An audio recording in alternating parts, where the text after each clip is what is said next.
जय हिंद दोस्तों। आज हम कास्ट सेंसस जातिगत जनगणना के ऊपर चर्चा करेंगे कि सर सभी पार्टियों के द्वारा इस चीज की डिमांड की जा रही थी कि कैसे भी करके कास्ट सेंसस किया जाए। और यहाँ पर पार्टियों का डिक्लेयर्ड एजेंडा ये था कि किसी भी कास्ट की आर्थिक स्थिति का पता करके हम उनका आर्थिक और सामाजिक उत्थान कर सकते हैं। तो ये इसका डिक्लेयर्ड एजेंडा रहा कि जो बताया गया, लेकिन इनकी रियल मंशा आपको पता है क्या है? जब इनके हाथ में सत्ता नहीं आ रही तो ये उसी रास्ते पर जा रहे हैं। कौन से रास्ते पर? कैसे भी करके वोट का पोलराइजेशन हो कि ठीक है, जातिगत नेता का हमें पर्टिकुलर इलाके में पता चल सके, इस इलाके में किन किन जातियों का समीकरण करके किस जाति के नेता को खड़ा किया जाए। आपने देखा होगा मंडल कमीशन की रिपोर्ट के बाद कैसे स्थानीय पार्टियां वहां पर सत्ता में आ गई। कोई भी बड़ी पार्टी होती है तो वो जातिगत राजनीति करके उस लेवल तक नहीं पहुंच पाती। लेकिन अगर आपको स्थानीय स्टेट लेवल पर चुनाव लड़ने हैं, आप भले उत्तर प्रदेश में देख लो, मुलायम सिंह यादव की पार्टी क्यों आई? उसने यादव और मुस्लिम 20-20% के दो वोट बैंक पकड़ लिए, 40% वोट ऐसे ही हो गए और 5-6% इधर उधर से लेके उनकी अपने आप सत्ता आ जाती थी। ऐसे बिहार में देख लो आप, यादव कुर्मी कुशवाहा को एक साथ लिया और साथ में मुस्लिमों का सपोर्ट लिया, उसमें उन्होंने अपने आप सरकार बना ली। तो सर यूपी बिहार की ये जो कास्टिज्म वाली पॉलिटिक्स है, ये जो जातिवादी पॉलिटिक्स है, ये पूरे इंडिया में छा सकती है जातिवाद के द्वारा। और जातिवाद केवल उत्तर भारत में नहीं है, आप दक्षिण भारत में जाके देख लो, वहां की जो पार्टी जो जीतती है, ठीक है, भले आप तेलंगाना उठा के देख लो, कर्नाटका उठा के देख लो, केरल में उठा के देख लो, वहां भी कास्टिज्म का पूरा गेम है। ठीक है, अब आपको ये चीज समझनी है कि इनका डिक्लेयर्ड एजेंडा तो ये रहा कि सर ठीक है, न्यू स्कीम लॉन्च करनी है, लेकिन हिडन एजेंडा सबसे आगे जो दिखता है वो है सीधा सीधा वोटों का ध्रुवीकरण। ठीक है, अब इसमें क्या थोड़ा सा आपको दिमाग लगाने की जरूरत है कि कास्ट सेंसस से हमें क्या मिलेगा? केवल डेटा। क्या? कौन सी जाति किस संख्या में है, ठीक है, कौन सी जाति, उसकी क्या संख्या, बस मेनली। और इनकी सामाजिक और आर्थिक स्थिति का पता चल सकता है अगर हम सोशियो इकोनॉमिक का सेंसस की जो बात चल रही है। लेकिन आप एक चीज देखो कि भारत में ना 2013 के लगभग का सेंसस कराई गई थी और उसका 2016 में डेटा आया था, लेकिन उस डाटा को प्रचारित तक नहीं कर पाया। आप जाके अरुण जेटली जी का स्टेटमेंट देख लेना, उन्होंने क्या कहा था सीधा सीधा कि भैया 46 लाख सरनेम सामने आए लोगों के, 46 लाख सरनेम यहां पर लोगों के सामने आए हुए थे और इसी के कारण उनको कैटेगराइज करना इम्पॉसिबल सा था। भारत में 3000 जातियां, लगभग 25,000 उपजातियां, और जब सरनेम के हिसाब से आप देखोगे तो लगभग ये 40-45 लाख के ऊपर निकल रहे हैं। और इस बेसिस पे इस डाटा को पहली चीज में क्लेरिफाई करना, इसको श्रेणीबद्ध करना ही अपने आप में एक बहुत बड़ा चैलेंज बन के सामने आ रहा है। दूसरी चीज आप समझने की कोशिश करना कि सर कास्ट सेंसस का रियल रीजन मैंने आपको बताया वोटों का ध्रुवीकरण, और वोटों का ध्रुवीकरण करके वो सीधा सीधा क्या करेंगे, अपने अपनी जो जाति है उनको उनकी संख्या बल का पता चला तो सीधा सीधा अभी से ये नारा मार्केट में ट्रेंड कर रहा है कि जिसकी जितनी संख्या बारी उसकी उतनी हिस्सेदारी। और यहीं से सीधा गेम किस पे आएगा? हर जाति आके अपना हक मांगेगी। अपने हक में सबसे पहले वो बात करेंगे केवल और केवल किसकी? रिजर्वेशन की। इसके अलावा दूसरा पॉइंट उनको मिलेगा ही। रिजर्वेशन की भी अगर मैं बात करूं तो आरक्षण एक ऐसा मुद्दा आ जाता है, कभी भी आप किसी जनरल कैटेगरी के उम्मीदवार को उठा के देख लेना, वो सीधा सीधा अपनी बेरोजगारी का कारण बताता है कि आरक्षण नहीं मिल रहा। हालांकि जनरल में भी अब ईडब्ल्यूएस को थोड़ा बहुत मिलने लग गया, लेकिन उसके अलावा जिनको ईडब्ल्यूएस नहीं मिल रहा उनसे भी आप जाके पूछ सकते हैं, वो सीधे सीधा आरक्षण को अपनी बेरोजगारी का कारण बताएंगे। जिन्हें आरक्षण नहीं मिल रहा, जिन्हें मिल रहा है तो उनमें भी दो कैटेगरी के लोग हैं, जो खुद सरकारी नौकरी पे और जो नहीं है। जो भी सरकारी नौकरी पे, उनको ये लगता है कि आरक्षण में ही उनके बच्चों का भविष्य है, उनके बच्चों को भी आरक्षण का लाभ मिले ताकि आरक्षण उनके हाथ से ना जाना पाए। और जिनको अभी आरक्षण के तहत सरकारी नौकरी का लाभ नहीं मिला, जो आरक्षित जातियां हैं, ठीक है, वो चाहती है कि आरक्षण में ही उनके बच्चों का भविष्य है, क्योंकि उनकी नौकरी नहीं लगी लेकिन हो सकता है कि उनके बच्चे पढ़ लिख कर लग जाए। उसी के कारण शुरू हो जाती है छीना झपटी। और यहाँ पर जो ये बात है, ये टैगलाइन है, जिसकी जितनी संख्या बारी उसकी उतनी हिस्सेदारी, कि सर एक रोटी है ना, उसके बराबर हिस्से कर दो, सारी समस्या समाप्त हो जाएगी। लेकिन रशिया में हुआ था आज से 100 साल पहले, कम्युनिस्ट पार्टी के द्वारा, देख लो आप जाके, 40 लोगों की हत्या हो गई लेकिन रोटी कभी भी बराबर नहीं बट पाई। अमेरिका में आप जाके देखोगे, अमेरिका ने साफ साफ कहा था कि अपनी अपनी रोटी बनाओ, ना मुझसे कोई लाइसेंस की जरूरत है, ना कोई परमिट की जरूरत है, अपनी अपनी रोटी जाके खुद से को। भारत में हम लोगों की क्या समस्या, हम सरकार से बोलते हैं कि आप हमसे रोटी बनवाओ और फिर हमें हिस्सा दो, और इसी के कारण शुरू हो जाती है छीना झपटी। सर रोजगार देना सरकार का काम नहीं है, रोजगार देना समाज का काम है। ये हमारी सोसाइटी का काम है, ये हमारे एजुकेशन करिकुलम का काम है, हम कैसे भी करके इंडस्ट्रियलाइजेशन पे फोकस करें, हम कैपिटलिज्म की तरफ हमारी इकोनॉमी की लेके जाए ताकि मैक्सिमम लोगों को रोजगार मिले। हम छीना झपटी करते रहते हैं। अगर मैं आप लोगों से सीधी बात बोलूं, जिन लोगों के द्वारा स्टेटमेंट दिया गया, जिसकी जितनी संख्या बारी उसकी उतनी हिस्सेदारी, क्या आप यही स्टेटमेंट, सेम स्टेटमेंट जो आपका टैक्स कलेक्शन होता है उसके अकॉर्डिंग मान जाओगे कि उन लोगों को उतना रिजर्वेशन मिले जिन्होंने जितना अधिक टैक्स दिया है? रियलाइज करो थोड़ा सी बात को। अब रियलाइजेशन हुआ? तो वही चीज है कि भैया ये रिजर्वेशन इस चीज का सॉल्यूशन नहीं है, और ये रिजर्वेशन भी रियल वास्तविकता जड़ नहीं है। रियल जड़ है सर अनएम्प्लॉयमेंट, बेरोजगारी है ना, यही कारण है। कल को हर जाति के लोगों को प्रॉपर रूप से प्राइवेट हो या गवर्नमेंट सेक्टर हो, उनको अच्छा रोजगार मिल रहा है, आर्थिक स्थिति अच्छी है, कोई जाति वाला आपके पास नहीं आएगा सरकार के पास कि हमें रिजर्वेशन चाहिए। लेकिन रिजर्वेशन का रियल कारण है सर बेरोजगारी। और अब जब बात रिजर्वेशन की आ चुकी है, तो रिजर्वेशन में भी आप थोड़ा सा गौर करने की कोशिश करना। प्रॉब्लम रिजर्वेशन में नहीं है, प्रॉब्लम आइडेंटिफिकेशन में है। अब ये पॉइंट को आपको थोड़ा सा समझना पड़ेगा। सर प्रॉब्लम क्या है? आपने एक चीज तो देखी, ठीक है, भारत में जो रिजर्वेशन है उसकी अगर मैं बात करूं कि ठीक है सर 27% रिजर्वेशन किसको है? ओबीसी को। ठीक है, 7.5% किसको है? एसटी को, शेड्यूल ट्राइब। लेकिन इनमें लोगों की संख्या बहुत कम है, इसके कारण सबसे ज्यादा फायदा जो होता है वो एसटी कैटेगरी को होता है, और उसके बाद है sir SC category, schedule caste. ठीक है, इनको लगभग है 15%। तो इस प्रकार जातिगत आरक्षण हमारा 50% है लगभग। और ये सीधी बात है कि 50% से ज्यादा जातिगत आरक्षण नहीं हो सकता। इंदिरा साहनी केस में सुप्रीम कोर्ट ने सीधा सीधा ये टारगेट करके कह दिया था। ठीक है, अब आपको एक चीज तो समझ में आ गई कि ठीक है सर ये 50% का टारगेट है, और 10% क्या है? वो इकोनॉमिक रूप से दिया गया है, ईडब्ल्यूएस। अब बची कितनी जनरल कैटेगरी के लोगों के लिए? 40% सीट। लेकिन सर ये डिस्ट्रीब्यूशन कैसे हो रहा है? आप क्या देखते हो? आप जनरल में जाके देख लो, आप एक से एक अमीर आदमी को उठा के देख लेना, उन्होंने ईडब्ल्यूएस बनवा के रख रखा है। बस जो गवर्नमेंट कर्मचारी है ना, जिनकी सैलरी स्लिप डायरेक्ट दिखती है, उनके अलावा आप जिस भी व्यक्ति को देखोगे वो ईडब्ल्यूएस। आप ओबीसी में क्रीमी और नॉन क्रीमी लेयर का पैटर्न लेके आए, ओबीसी में आप जाके देख लो लोगों ने किस प्रकार से नॉन क्रीमी लेयर में डाल रखा है, जबकि उनके पास अच्छे अच्छे खेत है, अच्छा खासा पैसा है। तो सर इसके पीछे भी कोई ना कोई रीजन है ना। चक्कर ये कि आरक्षण प्रॉब्लम नहीं है, आरक्षण को हम इंप्लीमेंट कैसे कर रहे हैं, कि जिस अंतिम व्यक्ति तक लाभ पहुंचाने के लिए आरक्षण को बनाया गया, उस व्यक्ति तक इसका लाभ पहुंच रहा है या नहीं पहुंच रहा। जिस आदमी का 3 बार पहले ही पेट भर चुका हो, उसी व्यक्ति को आप दोबारा खाना देने जा रहे हो। किसके हक का? जो व्यक्ति भूखा बैठा है उसके हक का। तो रियल प्रॉब्लम रिजर्वेशन में ये नहीं है कि आप इसके अंदर से रिजर्वेशन मांगो कि ये जो 40% सीट बाकी है इसमें से भी 20% और ओबीसी को ट्रांसफर कर दी जाए या फला कास्ट को ट्रांसफर कर दी जाए। समस्या आप समझना। मैं आपको बताता हूं कि रिजर्वेशन में भी अंदर कितनी बड़ी असमानता है। जैसे जातिगत असमानता जिसके बेसिस पे हमारे द्वारा रिजर्वेशन की मांग उठाई जाती है ना, उसके अंदर भी किस हद तक असमानता है। आप केवल एक चीज देखने की कोशिश करो, यूपीएससी में लगभग सीट आती है 60, किसकी? एसटी कैटेगरी की। आप उठाकर देख लेना, इनमें से 30+ सीट एक पर्टिकुलर कास्ट की है, मीणा। और जिनमें भी ये जो मैक्सिमम 30+ सीट आती है ना, इनमें भी 25 के लगभग लोग वो होंगे जिनके माता पिता ऑलरेडी सरकारी नौकरी में है। आप जाके देख लो, ये फैमिली है आईएएस की फैक्ट्री, माँ बाप बेटा बेटी सही 6 मेंबर ने पास की यूपीएससी परीक्षा। सर रिजर्वेशन आपने लिया था इनको दिखाकर, लेकिन रिजर्वेशन का बेनिफिट ले रहे हैं ये लोग। क्या ये सोशल रूप से इतने पिछड़े हैं कि इनको एसटी कैटेगरी में डाले जाए? जो हमारी मेहतारी कास्ट होती है, जो वाल्मीकि समाज होता है, जो साफ सफाई का काम होता है, क्या उनसे ज्यादा रिजर्वेशन का फायदा इन लोगों को मिल रहा है? और जो लोग ऑलरेडी आईएएस ऑफिसर की पोस्ट पे है। इसलिए बोलना चाहता हूं कि रिजर्वेशन प्रॉब्लम नहीं है, क्योंकि कास्टिज्म हुआ है, जातिगत भेदभाव वाली चीजें वर्तमान में हुई है, चूंकि हमारे वेदों में तो ये चीज नहीं थी पहली चीज। हालांकि ये हुई है, तो जिन लोगों को इसकी वास्तविक जरूरत है ना, उनको रिजर्वेशन पहुंचना चाहिए। और इसमें भी सिस्टम होना चाहिए क्रीमी और नॉन क्रीमी लेयर का, एसटी कैटेगरी हो, एससी कैटेगरी हो। और ये अब सरकार के स्व विवेक पे डिपेंड करता है। ठीक है, तो आप किसी भी कास्ट में उठा के देख लो, आपको पहले दूसरी कास्ट में जाके या सरकार के पास जाके पटरिया उखाड़ने की जरूरत नहीं है।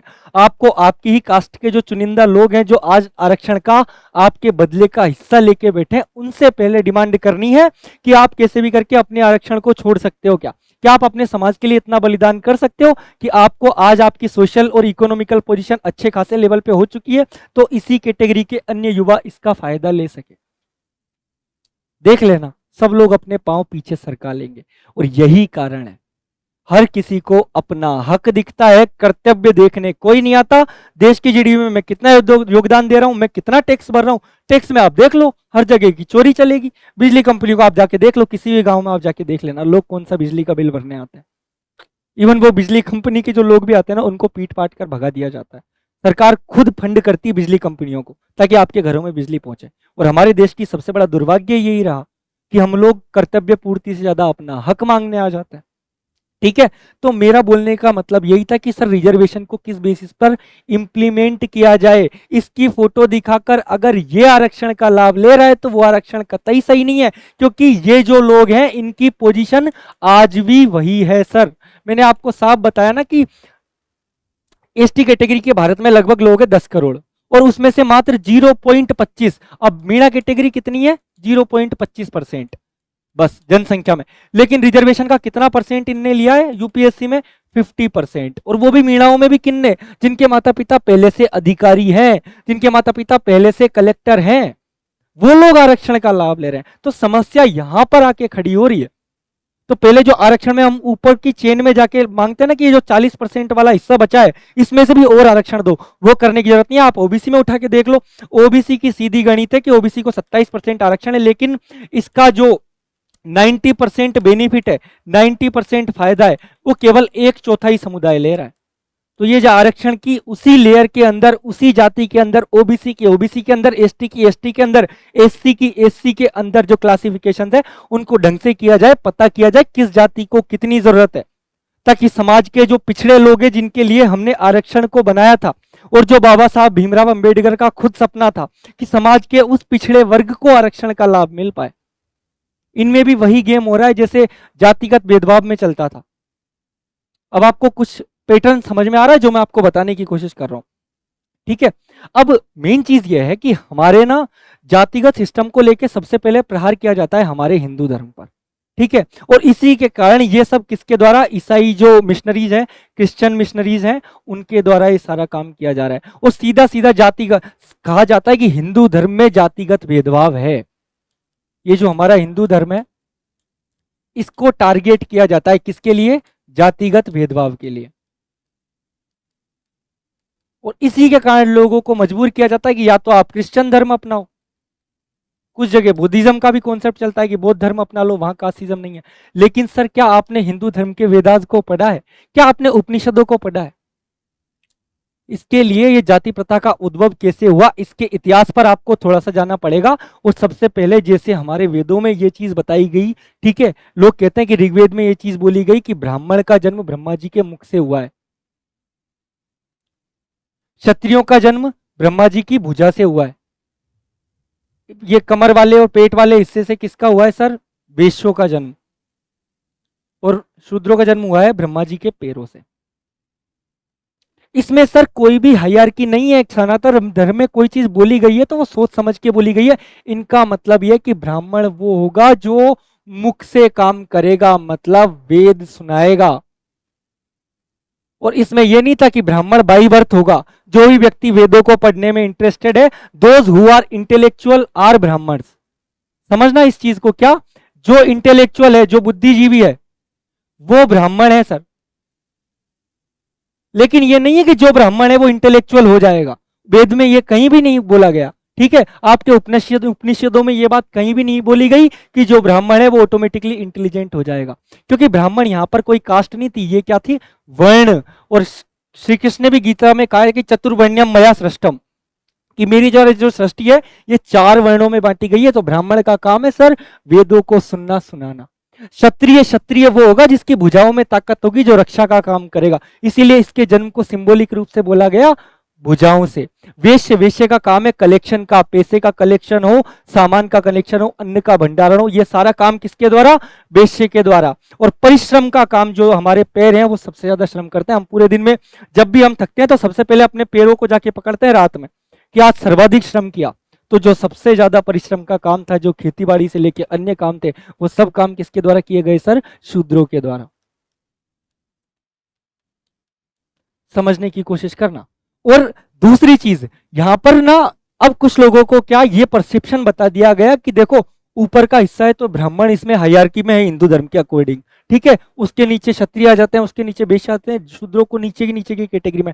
सर इसमें पहली चीज तो ब्राह्मण वैश्य क्षत्रिय शूद्र आदमी के स्वविवेक पर डिपेंड करते थे कि आपके अंदर कौन से गुण है। आप परिश्रम ज्यादा कर सकते हो, आप शारीरिक श्रम ज्यादा कर सकते हो, जो रक्षा वाला आपकी भुजाओं में ज्यादा बल है, या फिर आप बौद्धिक बल है तो आप ब्राह्मण हो। ये प्रॉपर रूप से ओपन था सर वर्ण व्यवस्था, इसमें कोई भी चीज क्लोज नहीं थी। कोई भी व्यक्ति अगर वो किसी ब्राह्मण की संतान है तो वो कल को क्षत्रिय बन सकता था।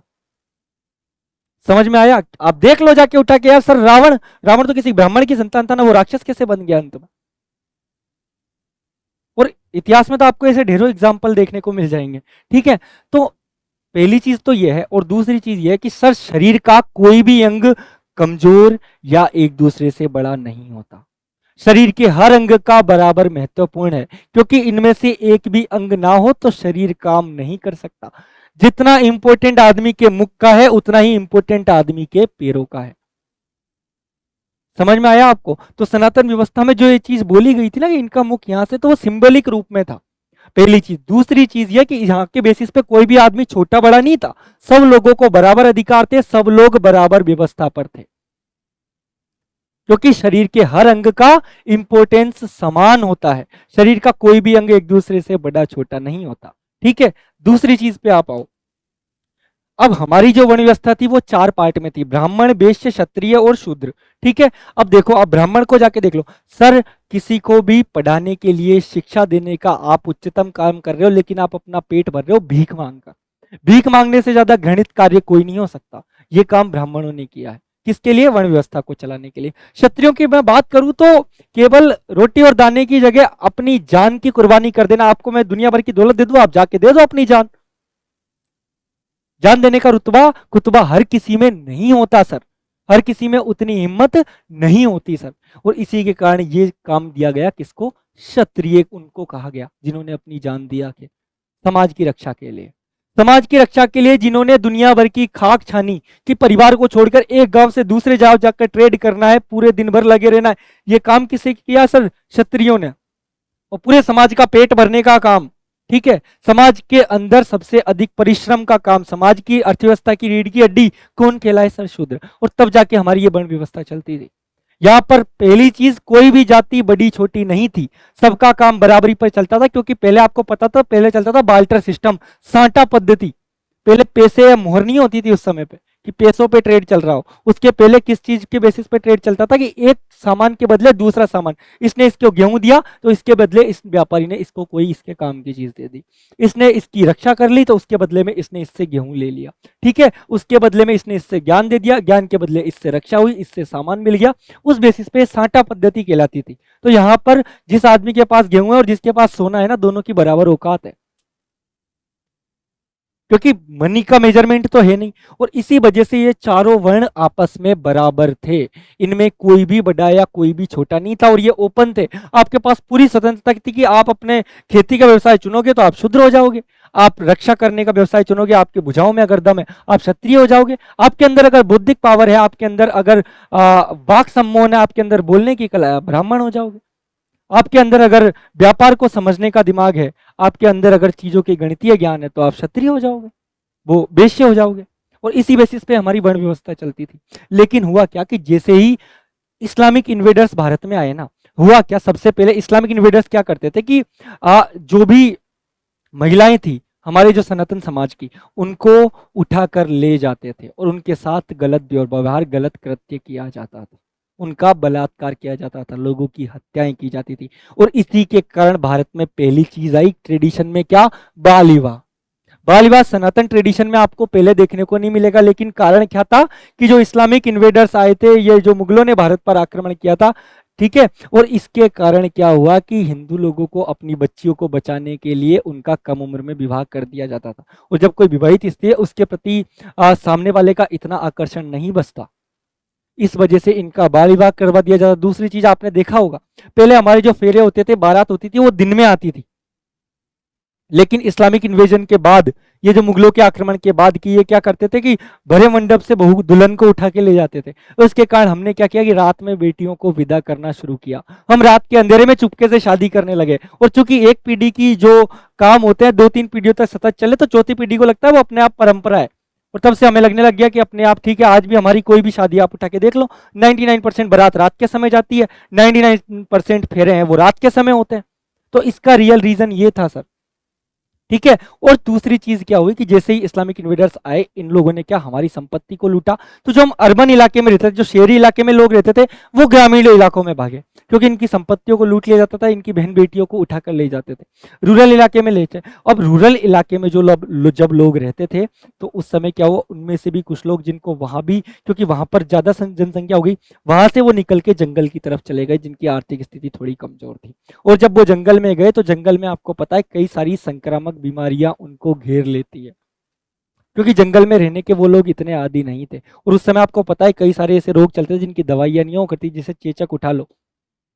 चेचक में आपको पता है वो अपन टच नहीं होते किसी के, जिसको हम बोलते हैं इसको छोटी माता आ रही है, इसको बड़ी माता आ रही है, इससे अभी टच मत हो, इसके अगल बगल में ज्यादा मत बैठो, क्योंकि ये रोग आपको भी हो जाएगा। और ऐसी कुछ संक्रामक बीमारियों से ये लोग ग्रसित हो गए जंगल में जाके, फॉरेस्ट में जाके।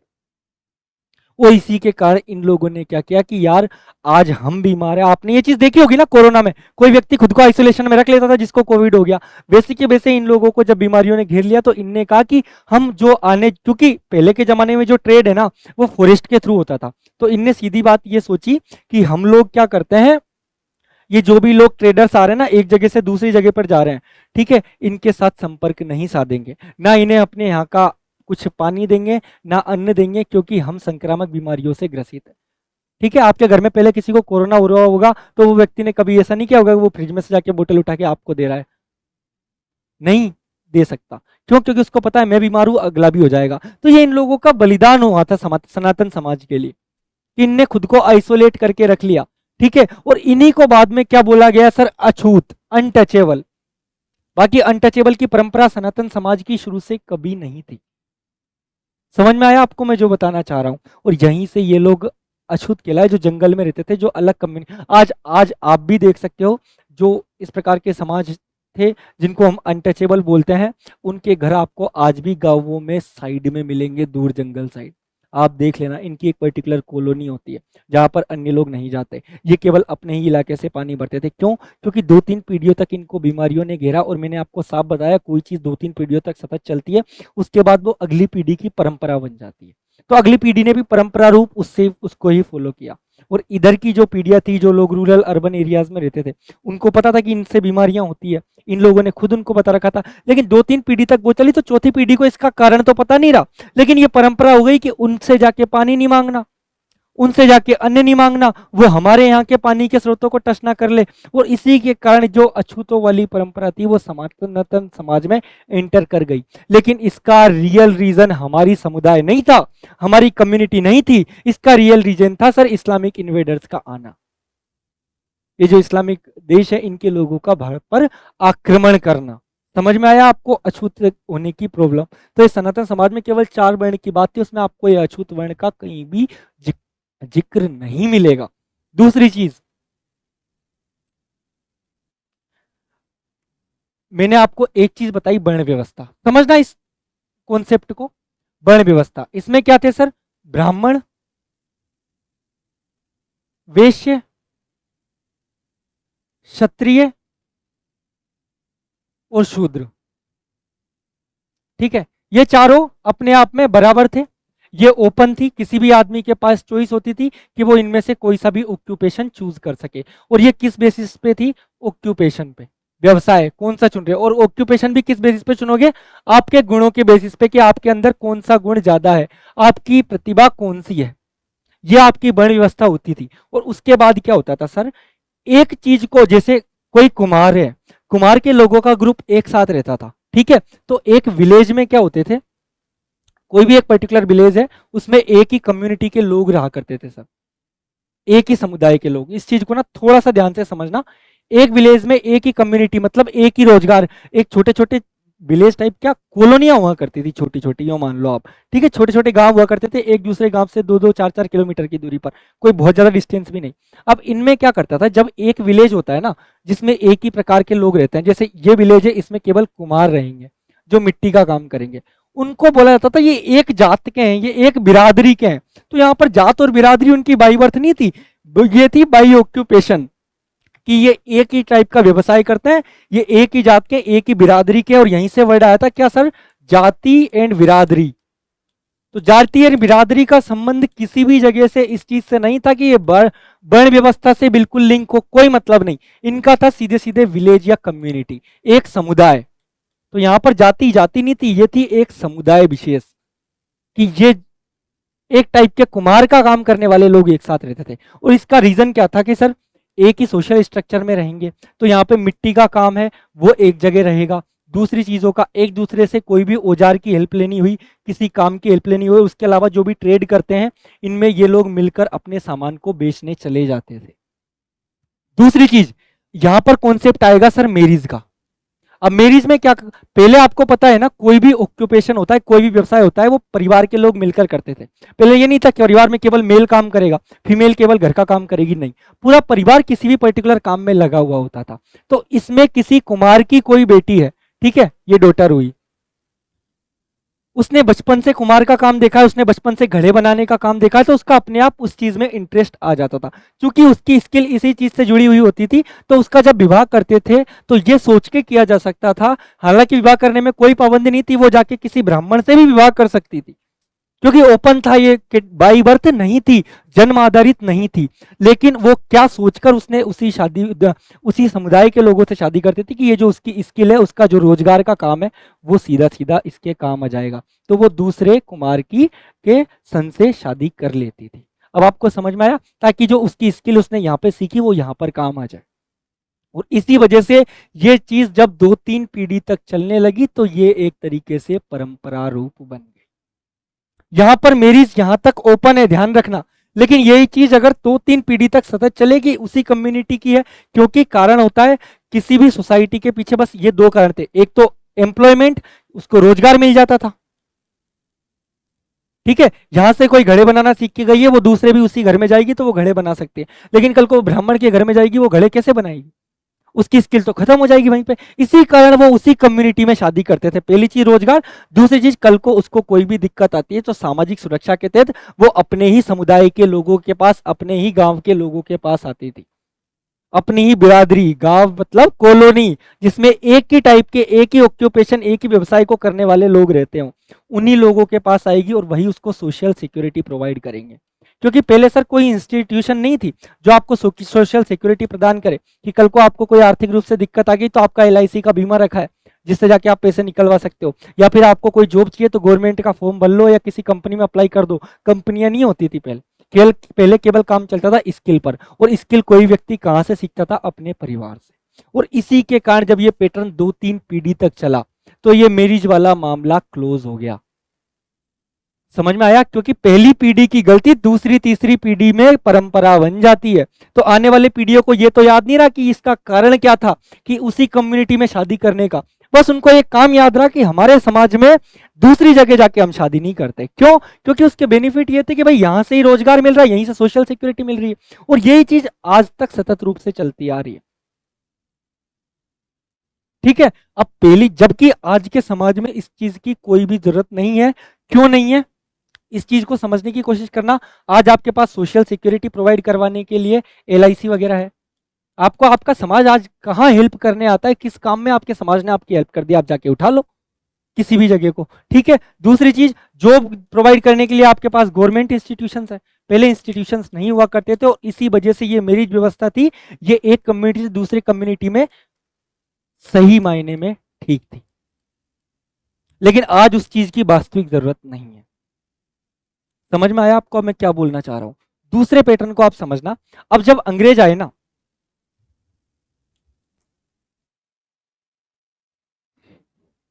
तो पहली चीज तो मैंने आपको बता दी, जाति और बिरादरी का कॉन्सेप्ट, कि सर एक पर्टिकुलर ऑक्यूपेशन में रहने वाले लोगों के द्वारा ये काम किया गया, ठीक है। तो ये जाति और बिरादरी आ गई। अब अंग्रेज जब आए तो अंग्रेज और मेनली जिसमें पुर्तगाल, अंग्रेजों ने आके देखा कि भारत में 4 कैटेगरी है, ब्राह्मण, वैश्य, क्षत्रिय और शूद्र। ठीक है, उसके अलावा ये जाति और बिरादरी है। अब अंग्रेजों के यहाँ ना रेस थ्योरी चलती है। वहां पर क्या होता था, एक होती है अपर क्लास, मतलब सबसे पहले तो होते थे प्रीस्ट, जो उनका जो चर्च होता है ना, वो इनकी सबसे बड़ी ऑथोरिटी हुआ करती थी, और उसके साथ रहते थे प्रीस्ट और किंग। फिर उसके बाद मिडिल क्लास, जिसमें ऑक्यूपेशन करने वाले लोग, और उसके बाद कॉमन पीपल, सामान्य आदमी। तो यहां पर सीधी बात थी कि चर्च ने जो बोला वो राजा मानेगा, और उस चर्च और राजा ने मिलकर जो बोला वो पूरी प्रजा पर थोप दिया जाता था। ये सबसे बड़े हुआ करते थे। अपर क्लास, मिडिल क्लास और लोअर क्लास का आज भी चलता है। आपको क्या लगता है, आजकल जैसे पहले मंदिरों में प्रवेश नहीं करने दिया जाता था, वैसा आपको नहीं लगता अच्छे रेस्टोरेंट में किया जा सकता है? आप जाके देख सकते हो, कोई सामान्य आदमी हो, वो रामबाग होटल में चला जाए, वो एक बार में मेन्यू कार्ड में देखेगा कि सर 750 की चाय है, वो आ जाएगा वहां से उठ के। उसको वहां पर प्रवेश वर्जित नहीं किया किसी ने, लेकिन वो मेन्यू कार्ड है ना, वो उसकी औकात और उसकी जाति दिखाने के लिए उसके लिए इनफ है कि ये 750 अगर आप दे सकते हो तो ही यहाँ बैठ के चाय पियो, वरना निकल लो। तो वो चीज आज भी चलती है। आप किसी क्लब में चले जाओ, स्टेज एंट्री आपको अलाउ नहीं करेंगे कि अकेला कोई पुरुष चला गया बिना महिला के तो उसको किसी क्लब में एंट्री कर दी, नहीं करेंगे अलाउ। क्यों? वहां पे भेदभाव नहीं दिख रहा आपको? तो ये चीज बंटवारा ना मनुष्य का सामाजिक स्वभाव होता है। तो इसी के कारण हमारा वर्ण व्यवस्था बटी हुई थी। हमारी जाति व्यवस्था मैंने आपको बता दी, जाति का मतलब विलेज से था, न कि बाई बर्थ। हम किस में चलते थे? वर्ण में। और ये दोनों चीजें कैसी थी? ओपन। और चूंकि ये किससे रिलेटेड थी? ऑक्यूपेशन, व्यवसाय से, आपके गुणों से रिलेटेड थी सर, और ये ओपन थी। अब चूंकि अपने आप किसी एक पर्टिकुलर ब्राह्मण का बेटा है, वो बचपन से वेदों को पढ़ता आ रहा है, उसके लिए सुगम होगा बजाय जाके किसी मिट्टी का काम करने के कि मैं वेद ही सुना लूं। और इसी के कारण धीरे धीरे उसने भी अपना काम जारी रखा, वैश्यों ने अपना काम जारी रखा, क्षत्रियों ने, क्योंकि गवर्नमेंट इंस्टीट्यूशन नहीं थी ना कि वो अलग जगह जाके ये स्किल सीख के आ जाए। ठीक है, उसका इंटरेस्ट दूसरी चीज में आ जाए। और धीरे धीरे समय के साथ ये चीजें क्लोज हो गई। ब्राह्मणों ने मान लिया कि हमारा ही अधिकार है अब तो वेदों पर, वेद हमारी बपोती है। समझ में आया मैं क्या बोलना चाह रहा हूं आपको? तो वही चीज थी। लेकिन अंग्रेजों ने आके जब इस चीज को अपने चश्मे, जब भी आप कभी लाल चश्मा लगा के ना बाहर जाना, जिसके लाल लेंस हो, आपको दिखेगा पूरी दुनिया लाल है। आप हरा चश्मा लगा के चल जाना, आपको उसमें पूरी दुनिया हरे रंग की दिखेगी। क्या दुनिया सच में हरे रंग की है? नहीं। क्या कारण है? कि असर आपने जो चश्मा लगा रखा है ना, उसका रंग वो है। तो अंग्रेज जब यहाँ पर आए, उन्होंने हमारे वेदों को इतना पढ़ने का टाइम नहीं, वो शुरू से हमारी वर्ण व्यवस्था का रीजन खोजने बैठ जाएंगे, हमारी जाति बिरादरी जो इसका कॉन्सेप्ट है उसको समझने बैठ जाएंगे। उन्होंने सीधे देखा, उन्होंने देखा कि इस समय पे वर्तमान में ये चलता है, एक पर्टिकुलर जाति के लोग रहते हैं, वो एक गांव में रहते हैं, और वो शादी भी उसी पर्टिकुलर कम्युनिटी की लड़की से ही करते हैं। ठीक है, तो ये जाति व्यवस्था बाई बर्थ होती है। और इन्होंने इससे किससे लिंक किया? जो उनके यहाँ पुर्तगालियों में एक शब्द चलता है कास्ट, यहां से कास्ट वर्ड नाम में आया। जो लोग बोलते हैं भारत में कास्ट परंपरा 3000 साल पुरानी, अरे सर कास्ट वर्ड ही 300 साल पुराना है, आप पढ़ो तो सही जाके एक बार। तो यहीं से इनने क्या किया, इस जो जाति थी इसी को कास्ट में इंक्लूड कर दिया कि ये जाति वैसी है जैसे हमारे यहाँ पर कास्ट चलता है। ये कास्ट शब्द पुर्तगाली शब्द है, आप जाके चेक कर लेना, कास्टा से रिलेटेड है। ठीक है, और इसी के कारण इनने बोला कि ऐसे एक ब्राह्मण है जिनका वेद पढ़ने का काम है, एक वैश्य है, एक क्षत्रिय है, एक है शूद्र, और इसी बेसिस पर इनको इन्होंने क्लासिफाई कर दिया। और दूसरी चीज, इनको क्या करना था कि भारत में अगर राज करना है तो कैसे भी करके पहले भारतीय लोगों को ईसाई बनाना पड़ेगा, उनका मानसिक रूप से उनको अमेरिकन बनाना पड़ेगा, वेस्टर्न बनाना पड़ेगा, तभी तो वो हमारी गुलामी को समझ सकेंगे। उनको बताना पड़ेगा कि जो तुम्हारा धर्म है ना, तुम्हारा जो सनातन धर्म है, ये एकदम बेकार है, एकदम घटिया है, तुम हमारे पास आओ, हम तुम्हें मॉडर्न साइंस सिखाएंगे। और इसी के कारण धीरे धीरे ब्राह्मण, वैश्य, क्षत्रिय, शूद्र, इनने क्या किया कि ब्राह्मणों को एक लेडर में डाल दिया। जैसे इनके यहाँ पर चलती थी, मैंने बोला पहले ब्राह्मण बराबरी पे चलते थे, इन्होंने बोला ये ब्राह्मण है ऊपर ही ऊपर, ब्राह्मणों के नीचे आते हैं क्षत्रिय, फिर आते हैं वैश्य, और नीचे आते हैं शूद्र। और शूद्रों में भी सबसे लास्ट में कौन आते हैं सर? अनटचेबल, अछूत जिसको हम बोलते हैं। और ये परंपरा को इन लोगों ने अपने चश्मे से देख के ये प्रेडिक्ट करके बोल दिया, अपनी बुक्स निकाल दी, अपना साहित्य निकाल दिया। क्योंकि इनको ये था कि सनातन धर्म का कोई एक पर्टिकुलर डिवाइन टेक्स्ट नहीं है, जैसे कुरान में कुरान आप बोलो मुसलमानों में, जैसे क्रिश्चियंस में आप बोलो बाइबल। ठीक है, वैसे के वैसे सनातन धर्म में कोई एक किताब नहीं है, 4 वेद है, 18 पुराण है, और ना जाने कितने कितने टेक्स्ट हैं।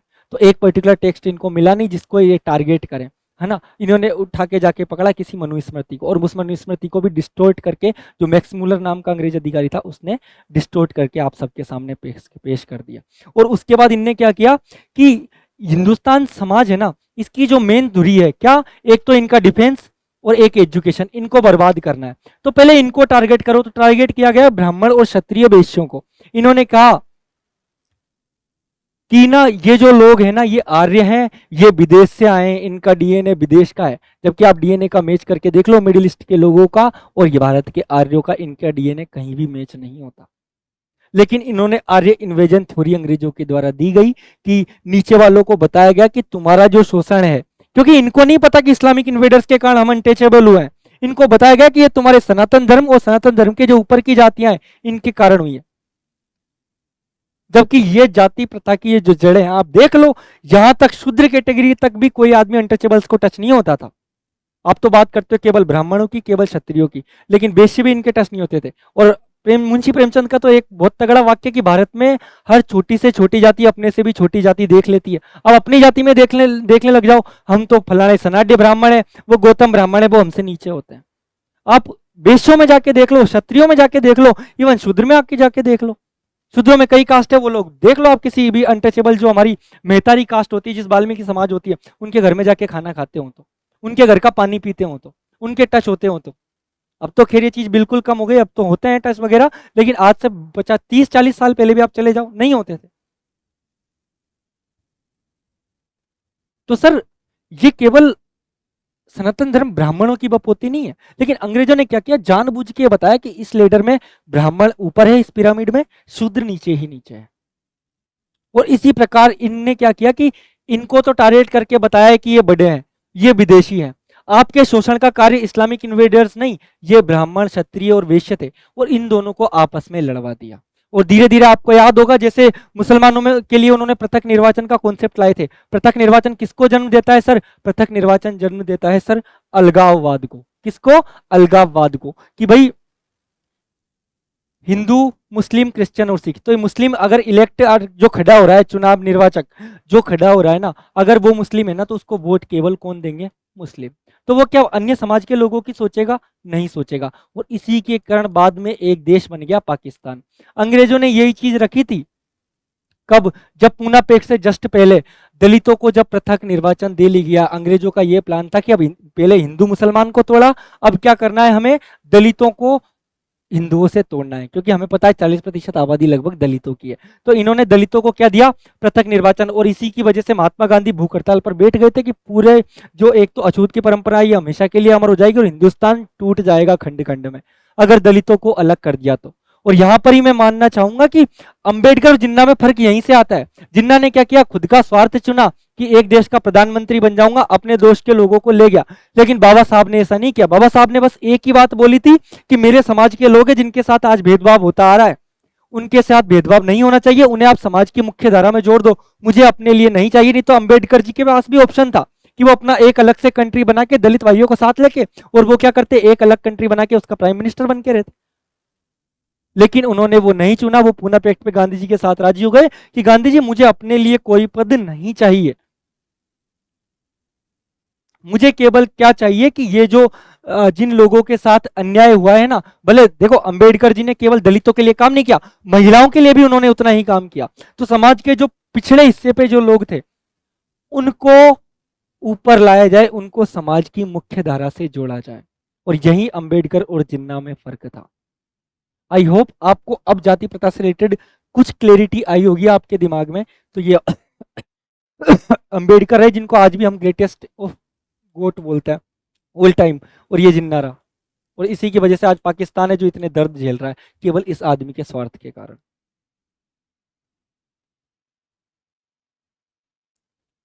अब आपको समझ में आया जो मैंने आपको बात बताई? तो मेरा बोलने का मतलब यही था, अब आप थोड़ा सा समझो कि सनातन समाज में कोई भी कमी नहीं थी। दूसरी चीज, इन लोगों ने जो आपको बताया कि ये ब्राह्मणों का अधिकार था केवल वेद पढ़ना, नहीं सर, जो वेद पढ़ते थे वो ब्राह्मण कहलाते थे। ठीक है, जो इंटेलेक्चुअल थे, जिनका आचरण ब्राह्मण वाला था, ठीक है। दूसरी चीज ये है, इस वजह से सनातन धर्म से कन्वर्ट करके किसी और धर्म में जाने की जरूरत नहीं है, बल्कि लौटने की जरूरत है। क्योंकि सर आप सीधा देखो, हमारा सनातन धर्म किस चीज पे गौर करता है? आपकी जाति है, इसका मतलब क्या आपके हाथ की जाति ब्राह्मण है, आपके मुख की जाति ब्राह्मण है, आपके पेट की किस अंग की? और जब हम आत्मा बोलते हैं तो आत्मा का तो कभी जन्म ही नहीं होता, ना तो आत्मा का जन्म हुआ है ना आत्मा की मृत्यु हुई है। जब आत्मा के ऊपर हमारे धर्म का एग्जिस्टेंस है तो आत्मा कैसे कह सकती है कि कोई आदमी जन्म से ब्राह्मण होगा? क्योंकि आत्मा के अकॉर्डिंग तो यह आत्मा शरीर बदलती, शरीर किराए का होता है। इस साल शरीर किसी ब्राह्मण के घर में, इस साल किसी वैश्य के घर में, इस साल किसी क्षत्रिय के, इस साल शूद्र के। तो आत्मा का तो पर्टिकुलर कोई भी जात हुई क्या आत्मा की? नहीं हुई ना। तो सनातन धर्म जात मान ही नहीं सकता, क्योंकि सनातन धर्म तो पूरा आत्मिक है, ये तो आत्मा पे बेस्ड धर्म है।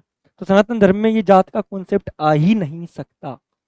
जो हम बोलते हैं कि बाई बर्थ ये ब्राह्मण हो गया, बाई बर्थ वो क्षत्रिय हो गया। और आप जाके देख लो कितने ब्राह्मण है जिन्हें उपनिषदों का ज्ञान है, उठा के देख लो आप, किसी को नहीं है। कुछ होंगे पर्टिकुलर, हाँ, जो ज्ञानी है जिनको सच में इस चीज का ज्ञान होता है, वो लोग ऐसी हरकतें भी नहीं करते। लेकिन मैंने बोला ना, एक पीढ़ी की परंपरा दूसरी, एक पीढ़ी की गलती दूसरी की परंपरा बन जाती है। उन्होंने देखा कि उनके पुरखे उनके हाथ से पानी नहीं पी रहे, तो वो चीज उनके दिमाग में भी सेट बैठ गई।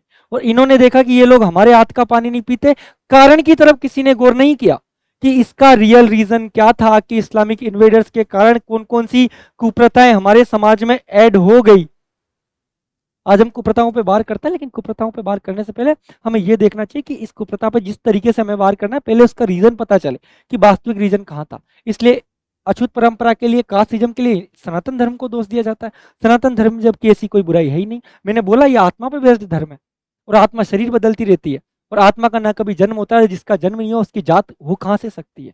क्योंकि जाति जिसकी आप बात करते हो, जो कास्ट आप बात करते हो, इन्होंने अंग्रेजों ने क्या किया कि थोड़ा वर्ण को हो, ये जाति बिरादरी का कॉन्सेप्ट हो, इन सब को मिक्स करके एक शब्द दे दिया कास्ट, ये लो, और बोल दिया ये बाई बर्थ होती है। जबकि ये नहीं पता था कि ऑप्शनल होती है, ये चूज की जा सकती है। और वही चीज ना हमारे हिंदू धर्म वाले लोगों को पता है, ताकि लोगों को ढंग से समझा तो सके कि ये चीजें होती क्या है। ठीक है। तो इसी वजह से कास्टिज्म हिंदू धर्म का नहीं है, सनातन धर्म का नहीं है। भारत की संस्कृति हमेशा से ये रही कि सबको अपना माना जाए। तो ये जो कुरीतियां हैं इन्हें हमें ही हटानी पड़ेगी। और जहां तक मैंने आपको बोला कि इनकी दो धुरी थी, एक तो सोशल सिक्योरिटी कि सामाजिक सुरक्षा मिल जाए, और दूसरी चीज एम्प्लॉयमेंट। और इसी को लेके कास्ट में सारा बवाल चलता था। और ये किस चीज को लेके चलता था? कि सर विवाह को। मैंने आपको पहले ही बोल दिया, ये दोनों के लिए पहले इंस्टीट्यूशन नहीं थी, इसलिए एक कम्युनिटी के लोग सेम कम्युनिटी में ही विवाह करते थे, अन्य में नहीं जाते थे। इसलिए आज ये परंपरा ओपन है। लेकिन हाँ, इस परंपरा में एक जात से दूसरी जात में विवाह करने में भी समस्याएं हैं, क्योंकि तुलसीदास जी ने खुद खुद कहा है क्या? सर उच्च कुल,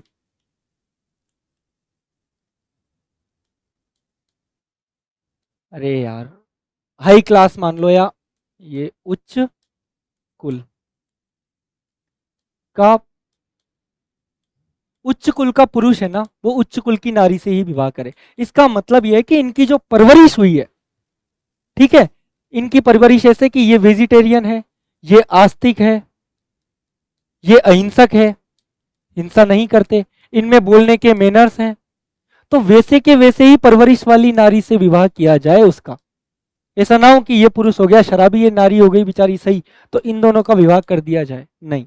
तो मैरिज के लिए ये चीज अनुकूल होती है कि हाँ, उच्च कुल आप देखो, उस परवरिश को देखो। लेकिन जो लोग जाति प्रथा के विरोधी हैं वो कहते हैं कि हाँ, आप फला समाज में उसका विवाह कर दोगे, फला जगह उसका विवाह कर दोगे। नहीं सर, ये चीजें ऐसे नहीं चलती। इसमें बस आपको ये देखना पड़ेगा मैक्सिमम होता क्या है कि इस कास्टिज्म को हटाने की आड़ में कुछ लोग क्या करते हैं, जिस आदमी की परवरिश पूरी खराब है वो किसी सही महिला को फंसाएगा और उसी से फिर विवाह रच देगा। और यहाँ पर केवल लोगों को दिखेगी कि केवल जात अलग है। नहीं सर, जात ही नहीं, उसकी परवरिश भी अलग है। वो जिस समाज में पैदा हुआ है, जिन लोगों के बीच में पैदा हो रहा है, और यहाँ मैं समाज से लेना देना जाति का नहीं बोल रहा, मैं उसकी कम्युनिटी के लोगों से क्या बोल रहा हूँ कि उनमें कितने अवगुणी है, कितने गुणवान लोग हैं। तो उस चीज का डिफरेंस देखा जाता है सर। समझ में आया?